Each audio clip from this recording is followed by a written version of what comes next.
హరే కృష్ణ భక్తులందరికీ ప్రణామాలు. మన ఏపీహెచ్పి కాలనీ వాసులందరికీ ధన్యవాదాలు. మనము ఇప్పటి వరకు ఇస్కాన్ అబిడ్స్ తరపున మనకు రేణుకా ఎల్లమ్మ టెంపుల్లో 6 అధ్యాయాలు ప్రతి శనివారం అంటే 18 శనివారాలు 18 అధ్యాయాలుగా మనం స్టార్ట్ చేయడం జరిగింది. ఇప్పటి వరకు మనం ఒక 6 అధ్యాయాలు కంప్లీట్ చేసాము. ఇప్పుడు నెక్స్ట్ అధ్యాయము మనకి జ్ఞాన విజ్ఞాన యోగం, భక్తి యోగం స్టార్ట్ అవుతుంది. సో ఈ శనివారం జరగబోతుంది.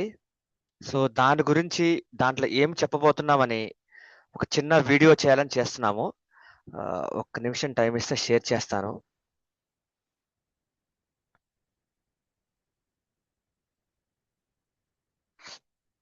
సో ఇప్పుడు వరకు మనము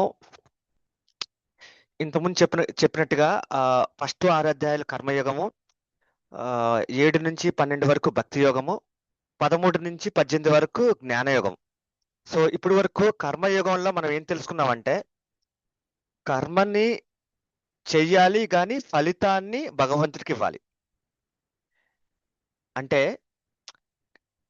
అర్జునుడు ఏమంటాడంటే కర్మనే చేయను, నేను సన్యాసం అయిపోతాను, నేను యుద్ధం చేయనంటే, కాదు నాయనా, నువ్వు కర్మని చెయ్యాలి కానీ కర్మ ఫలితాన్ని భగవంతుడికి ఇవ్వాలి. ఇప్పుడు యుద్ధం అయితే చెయ్యి, దేనికోసము? ధర్మం కోసం యుద్ధం చేయని చెప్తానమాట. దాని తర్వాత మనకి ఆ కర్మ సన్యాస యోగంలో భగవంతుడికి అర్పిస్తూ మనం కర్మ ఎలా చేయాలో తెలుసుకున్నాము. దాని తర్వాత జ్ఞానయోగం, జ్ఞానంతో మనం ఎలా ఉండాలో తెలుసుకున్నాము. 6వ అధ్యాయంలో మనం ధ్యానం ధ్యానం ధ్యానం అంటే మెడిటేషన్తో ఎలా ఉండాలో తెలుసుకున్నాము. యమ నియమ అన్ని. సో అప్పుడు అర్జునుడు అడుగుతాడు, అయ్యా నాకు చాలా కష్టంగా ఉంది, ఇది మనసు చంచలం అవుతుంటది, గాలిని కూడా ఆపగలనేవగా నేను మనసును ఆపలేకపోతున్నాను, ఇది నాకు సూట్ అవుతుందని చెప్పగానే అప్పుడు భగవంతుడు భక్తి యోగం చెయ్యండి, మీకు కరెక్ట్ గా ఉంటుందని చెప్తానమాట. సో 6వ అధ్యాయం లాస్ట్ శ్లోకాలు ఏం చెప్తారు? శ్రద్ధవాన్ భజతే మాం, అంటే పరిపూర్ణ శ్రద్ధతో నన్ను దివ్యమైన ఈ ప్రేమయుత సేవ, భక్తియుత సేవ చేయండి, అప్పుడు నా దగ్గరికి ఈజీగా వస్తావు అని చెప్తారన్నమాట. సో ఇప్పుడు ఎవరి మీదైనా మనం భక్తియుత సేవ ప్రేమతో చేయాలి అంటే మీకు తెలిసే ఉంటుంది. సి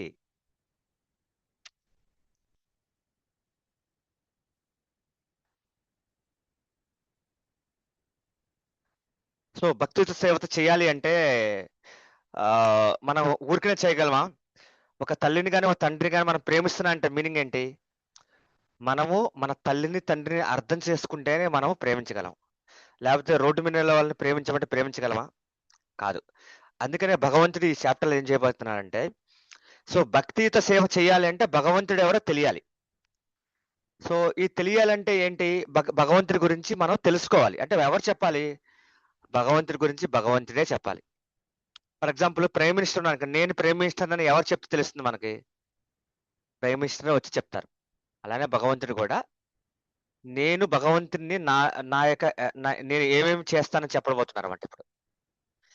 సో ఇంకోటి అనొచ్చు, ఇది అంతగా ఎందుకు ప్రభుజీ మీరు ఈ భగవద్గీత చదవమంటున్నారు, భక్తి యోగం చేయమంటున్నారు, భగవంతుడు అంటున్నారు, అసలు నిజంగా నాకు అవసరమా అనే డౌట్ మనందరికీ వస్తుంది. శాస్త్రంలో ఏముందో చూసుకుందాం. ఆహార నిద్ర భయమైతునం చ సామాన్యమేత పశుభిర్ రణామం ధర్మోహి తేష మదికో విశేష ధర్మహీన పశుభి సమాన. ఆహారము, నిద్ర, భయము, మైథునం అనేవి మానవులకి పశువులకి సమానంగా ఉంటాయి. మనం తింటాము, నిద్రపోతాము, భయపడతాము. ప్లస్ మైథునం అంటే సంతానోత్పత్తి, మన పిల్లలకి అంటాం. అవి పశువులకి మనవులకి సేమ్ గా ఉన్నాయి. కానీ మానవుడికి ధర్మం అంటే ఏంటి, ధర్మం అంటే ఏంటి, జ్ఞానం అంటే ఏంటి, నీతి అనేది మాత్రమే ప్రత్యేకంగా ఉంటుంది. ఫర్ ఎగ్జాంపుల్ ఒక మనిషి ధర్మం అంటే జ్ఞానం అంటే ఏమి తెలియలేదు అనుకోండి, అవి ఏమవుతుంది, మానవులకి పశువులకి తేడా ఏముంది? సో మనము ఈ ధర్మం ఏంటి, భగవంతుడు అంటే ఎవరు, మనం ఎక్కడి నుంచి వచ్చాము, ఎక్కడికి వెళ్ళాలి, ఈ జ్ఞాన విజ్ఞానం తెలుసుకోకపోతే మనకి పశువులకు తేడా ఏముంది అని చెప్పేది శాస్త్రంలో చెప్పబడుతుంది. ఇది నేను చెప్పట్లేదు. రెండోది, మనం అందరము ఎప్పుడైతే పెళ్లి చేసుకుంటామో ధర్మార్థ కామ మోక్ష నాతి చరామని చెప్తామన్నమాట. అంటే ధర్మబద్ధమైన ప్రవర్తన చేస్తాము, అర్థం అంటే జీవనోపాధి కోసం మనం సంపాదన చేస్తాము, కామం అంటే మన యొక్క మన యొక్క పిల్లలకి అన్నమాట. మనకు పిల్లలకి అండం చేస్తాము. తర్వాత మోక్షం. మోక్షం అంటే ఏంటి? జనన మరణ చక్రం నుండి విముక్తి పడడం.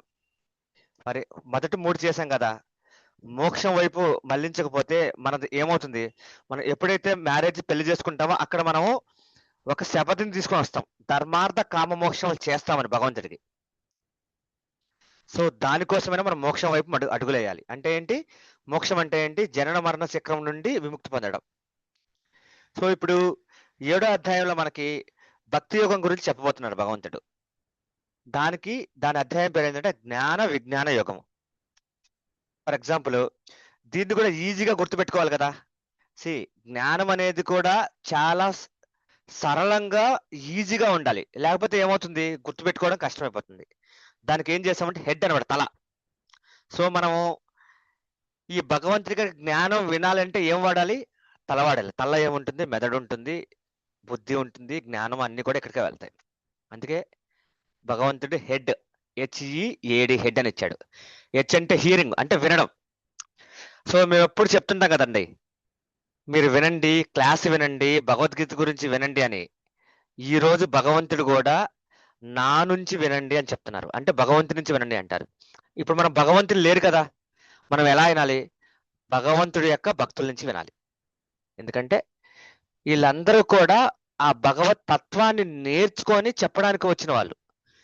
అంటే వాళ్ళు అర్థం చేసుకొని దాన్ని వాళ్ళ జీవితంలో వినియోగించి, ఊరికనే నేను క్లాస్ చెప్తే ఏమవుతుంది? ఓకే, ఏదో నేర్చుకున్నాను చెప్పడం కాదు, నేను నా జీవితంలో పాటించాలి. మీ అందరికి చెప్తున్నానంటే ఇవన్నీ కూడా నేను నా జీవితంలో పాటించడానికి 100% ప్రయత్నం చేస్తూనే ఉన్నాను. సో హియరింగ్ అంటే నా నుంచి వినుడు అని చెప్తానమాట. ఏమంటారంటే భగవంతుడు, ఈ మనసు నా వంతు లగ్నం చేసి నా సంపూర్ణ భావంతో అభ్యసించడం వల్ల నిస్సందేహంగా నా గురించి తెలుసుకుంటావు. తత్శృణు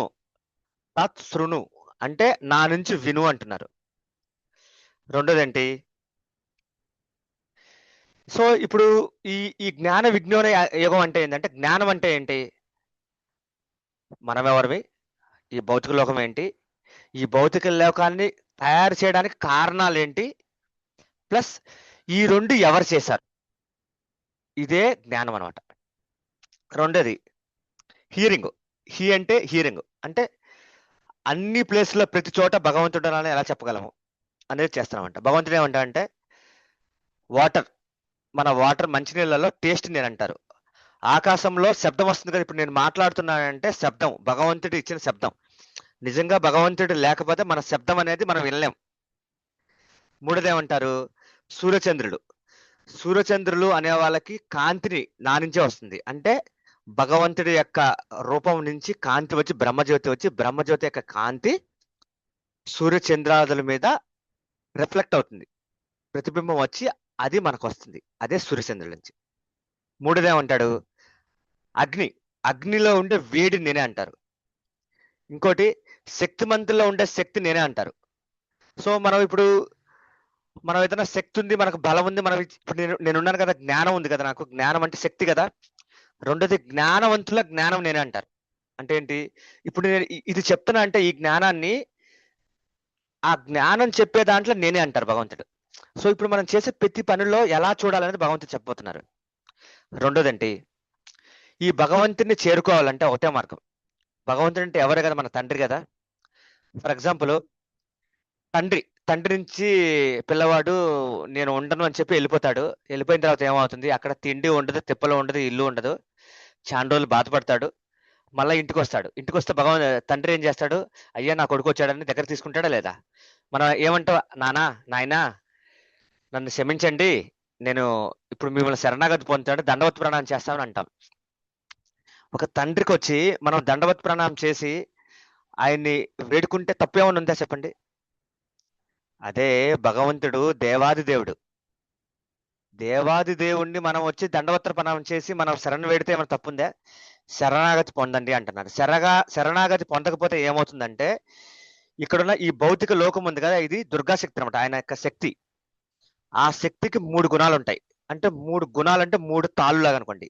మన కాళ్ళు చేతుల్ని ఈ 3 గుణాలతోటి కట్టివేయబడతాం అనమాట. దాన్ని దాటడం మన తరం కాదు. ఎన్నో జన్మలెత్తిన తరం కాదు. ఓన్లీ శరణాగతి పొందితేనే. సో శరణాగతి పొందమని చెప్తారు. కానీ చాలా మంది ఈ శరణాగతి పొందడం అనేది యాక్సెప్ట్ చేయట్లేదు. అంటే యాక్సెప్టింగ్ రిజెక్టింగ్, అంగీకరించడం తిరస్కరించడం. దీంట్లో భగవంతుడు ఏం చెప్తారంటే నలుగురు తిరస్కరిస్తారు, నలుగురు అంగీకరిస్తారు. సో ఎందుకు తిరస్కరిస్తారు అంటే కారణము మూడులు అనమాట. వాళ్ళకి నరోధములు.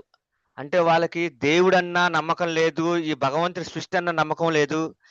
వాళ్ళందరూ ఎక్కడికి వెళ్తారంటే అధమలోకాలకు వెళ్తారు, పాతాళ లోకాలకు వెళ్తారు. అదే ఎవరైతే అంగీకరించారో 4 రకాలు ఉంటారు వాళ్ళు కూడా. అది కూడా అందరు కూడా శుద్ధంగా ఉండరు. కానీ ఒకళ్ళు ఒక బాధతో, ఒక దుఃఖంతో వెళ్తారు. రెండోది నాకు డబ్బు కావాలి, నాకు ఆస్తి కావాలని వెళ్తారు. మూడోది ఏంటి, భగవంతుడు ఎవరు, జిజ్ఞాస అంటే అయ్యో భగవంతుడు ఎలాంటి వాడు తెలుసుకోవడానికి వెళ్తారు, అంటే భక్తి చేయడానికి కాదు. నాలుగోది వాళ్ళందరూ ఏంటంటే భగవంతుడు ఎవరు, భగవంతుడి మీద ప్రేమ ఎలా, నేను ఎక్కడి నుంచి అని తెలుసుకోవడానికి వెళ్తారు. సో ఆ 4గో కేటగిరీ వాళ్ళే భక్తి చేస్తారన్నమాట. కానీ ఈ లోకంలో ఎంతమంది ఉన్నారు కదా మన కాలనీలో, కానీ అందరూ క్లాస్కి ఎందుకు రావట్లేదు? ఒక ఆలోచన చేద్దాం. దాని గురించి భగవంతుడు చెప్తాడు.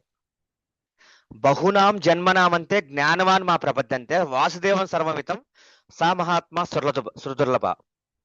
అంటే వాళ్ళు ఎన్నో జన్మలు తీసుకున్న తర్వాతనే భగవంతుడు అంటే ఎవరు తెలుసుకోవడానికి వస్తారు.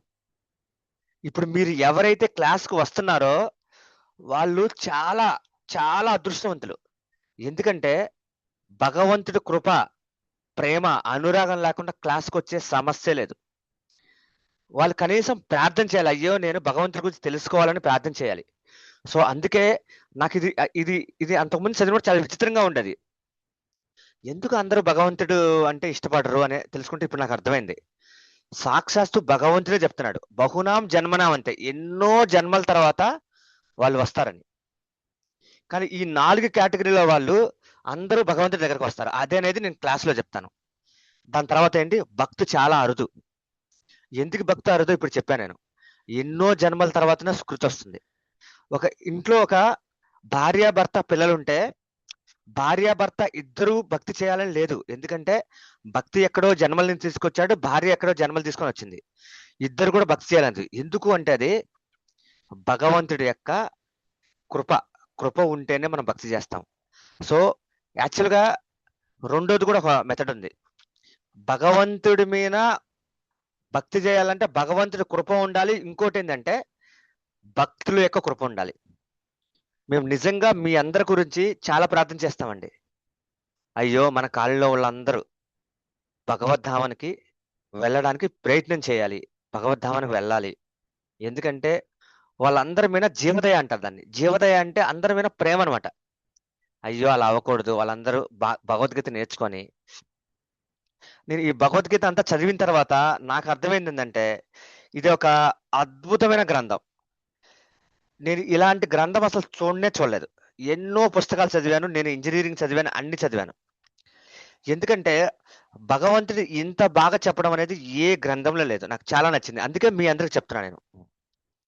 తర్వాత ఎప్పుడు నేను అంటుంటాను కదా, మీరు క్లాస్కి మీతో పాటు మిమ్మల్ని ఒకళ్ళు తీసుకురండి అని. దాని గురించి భగవద్గీత 18వ అధ్యాయంలో 68వ శ్లోకంలో చెప్పబడుతుంది. ఈ పరమమైన రహస్యమును భక్తులకు వివరించే వానికి శుద్ధ భక్తి యుక్త సేవ నిశ్చయముగా లభించును. చివరికి అతడు నన్ను తిరిగి చేరుకున్న అంటే ఏంటి, నేను అక్కడి నుంచి వచ్చినట్టే కదా. మనమంతా అతడు నన్ను తిరిగి చేరుకొనను అంటే నేను మళ్ళా అక్కడి నుంచి వచ్చాను. ఏదైతే ఈ జ్ఞానాన్ని నేను క్లాస్ చెప్పడం కానీ మీరు వేరే వాళ్ళని తీసుకురావడం కానీ రెండు ఒకటే, రెండిటికి తేడా లేదు. మిమ్మల్ని అందుకే మీ యొక్క కుటుంబ సభ్యుల్ని, మీ యొక్క ఫ్యామిలీ మొత్తాన్ని ప్లస్ మీ చుట్టూ ఉన్న వాళ్ళని తలా ఒక్కొక్కరు తీసుకొచ్చిన వాళ్ళకి ఈ జ్ఞానంగాని ఇచ్చారంటే మీరు ఖచ్చితంగా భగవద్ధాం వెళ్తారు. అదే ఈ శ్లోకం యొక్క తాత్పర్యం. ఇంకోటి చెప్పబోతున్నాను. మనం అన్ని క్లాసులు ఎందుకు తీసుకున్నాం అంటే ఏబిసిడి చేయమన్నారు అంట. ఏ అంటే అసోసియేషన్, అంటే సాధు సంఘ. మీరంతా క్లాస్కు వస్తున్నారంటే అర్థం ఏంటి, సాధు సంఘ.